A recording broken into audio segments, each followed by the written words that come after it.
And that's why I'm asking you to lean in just a little bit more, to push your staffs just a little harder for all the families touched by cancer across the country that are in a race against time.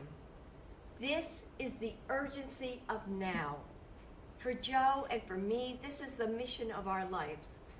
And I look forward to hearing from all of you about the ways I can help advance and lift up your work.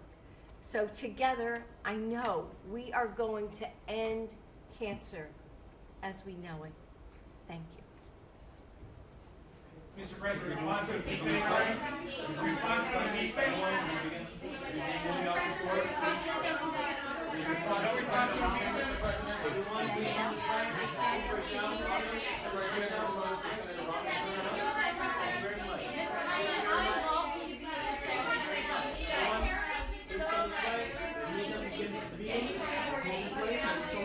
Jerry, come on, let's go this way. Thank you very much.